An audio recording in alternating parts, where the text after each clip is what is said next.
Este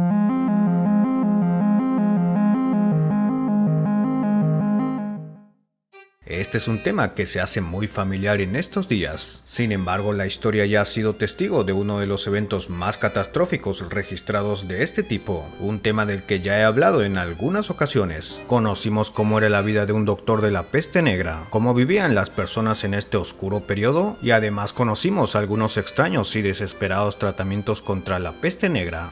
Sin embargo, aún hay mucho de qué hablar sobre un suceso que ocasionó un gran desastre y a la vez grandes cambios. Es momento de conocer cuál fue la respuesta ante esta pandemia y qué se hizo para frenarla, así que pónganse cómodos porque en esta ocasión seguiremos hablando de la peste negra. Sin más, empecemos. La peste negra afectó a Europa en varias oportunidades, sin embargo es recordada por las terribles consecuencias que dejó en el siglo XIV, especialmente entre los años 1347 y 1353. La peste negra en esa ocasión acabó con la vida de aproximadamente un tercio de la población europea. La teoría más aceptada es que la peste fue causada por una variante de la bacteria Yersinia pestis. Esta se propagó principalmente por medio de la picadura de pulgas infectadas que habitaban en roedores. Sin embargo, cuando la infección alcanzaba los pulmones, podía propagarse a través del aire. La peste negra fue devastadora debido a que llegó en una época en la que mayormente la medicina solía mezclarse con la religión y una serie de supersticiones, además de prácticas que lejos de ayudar solían ser perjudiciales. Sumado a esto, la mala higiene generaba un ambiente propicio para esta enfermedad. En esta época la religión determinaba la vida de las personas. De hecho, según las fuentes, el permiso para ejercer como médico solo se podía obtener después de haber estudiado teología. Y bueno, teniendo en cuenta que la invención de la primera vacuna llegaría varios siglos después, no es descabellado decir que este fue el peor desastre biológico de la historia de la humanidad y el fin del mundo para aquellos que lo vivieron. La peste negra habría llegado en primer lugar, según el conocimiento actual, a Asia, para luego llegar a Europa a través de rutas comerciales, irrumpiendo en un primer momento en Italia. Para aquel entonces la noción sobre su contagio era difusa, y los rumores sobre lo que estaba ocurriendo en otros lugares pasaron más o menos desapercibidos. Sin embargo, cuando esta llegó a Europa de forma rápida y violenta, la gente llegó a pensar que era el apocalipsis. Fiebre alta, tos, escalofríos o la aparición de bubones debido a la inflamación de ganglios linfáticos eran algunos de sus síntomas. Una enfermedad dolorosa y repugnante que acababa con la víctima en alrededor de 5 días desde el momento de presentarse los primeros síntomas. Mil explicaciones surgieron, desde la influencia de los astros sobre el orden natural, el castigo divino de Dios o incluso vapores insalubres. En una sociedad donde predominaba la doctrina de la iglesia cristiana, una de las primeras acciones fue buscar respuestas en ella, así que rezar era una opción aceptable además de reunirse en las iglesias, lo que obviamente lejos de frenar la peste la propagaba, hasta el punto que los mismos sacerdotes perdían la vida, y con el tiempo las capillas se encontraron vacías debido a que la gente sucumbía ante la peste. Por otro lado, la conclusión de que este era un castigo de Dios llevó a muchos hombres a autoflagelarse para calmar la ira de Dios. Pero bueno, estas no fueron las únicas medidas. Los doctores de la época solían realizar prácticas como la sangría con sanguijuelas que supuestamente servirían para restaurar el equilibrio corporal de un paciente, pero como ya se imaginarán, aún estaban muy lejos de la cura. Vendrían también con esto una serie de prácticas y supuestas curas, a veces proporcionadas por los médicos de la peste o por el saber popular. Algunas de estas curas más extrañas que otras, desde ingerir polvo de esmeraldas, remedios a base de cuernos de unicornio, frotación con pollos, aromaterapia y algunos otros similares. Un tema bastante interesante del que ya hablé exclusivamente en un video anterior. Sin embargo, ¿qué es lo que se hizo que realmente pudo ayudar a frenar esta peste? Un ejemplo de esto fueron las diferentes medidas estrictas en cuanto al desplazamiento de las personas. En la ciudad de Pistoia en Italia se llegó a promulgar reglamentos para tratar de alejar la peste a toda costa. Por ejemplo, a nadie se le permitía viajar a alguna zona infectada, y si aún así lo hacían, estas personas no podían regresar más. Se empezó también a regular las importaciones y entre otras medidas. Sin embargo, la ciudad finalmente terminaría sucumbiendo a la peste, por lo que por sentido común se empezó a aislar a los infectados y destinar lugares de entierro fuera de la ciudad.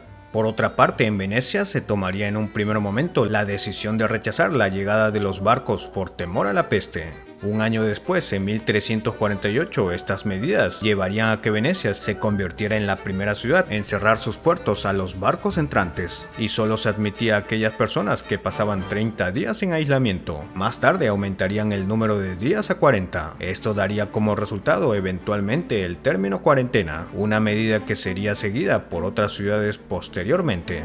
Ya se imaginarán una gran cantidad de barcos esperando antes de que pudiesen desembarcar, una situación que antes difícilmente se habría contemplado, mucho más si el comercio a través de estos puertos movía la economía de Europa. Se llegó también a designar una pequeña isla de la laguna de Venecia para la cuarentena, y en el cual en años recientes se encontraron 1500 esqueletos correspondientes aparentemente a víctimas de la peste negra. Lamentablemente estas medidas al parecer no fueron suficientes, o al menos fueron hechas muy tarde. La peste terminó por apoderarse de Venecia y causó la muerte de 100.000 personas. Entonces la peste siguió su marcha hacia otros territorios de Europa. Lugares como Hamburgo y Normandía se vieron afectadas enormemente, mientras que en la ciudad de Givry, en la región de Borgoña en Francia, un fraile solía celebrar 28 a 29 funerales al año. Sin embargo, en 1348 registró la muerte de 649, la mitad de ellas en el mes de septiembre, y así siguió en Noruega, áreas rurales en el este de Polonia y Lituania, partes de Hungría, y así una lista que parecía no tener la más mínima intención de detenerse. Para noviembre de 1348 la peste llegó a Londres con más o menos los mismos resultados. El monje agustino Henry Knighton describió esto como una gran calamidad que tuvo como resultado una gran cantidad de fallecidos, hasta el punto que ovejas y bueyes andaban perdidos en los campos sin que nadie los cuide o los reclame, además de edificios en ruinas posteriormente por la falta de habitantes. De igual manera, muchas aldeas quedaron vacías por la repentina desaparición de sus huéspedes, así que resolver este problema se había convertido abruptamente en una prioridad,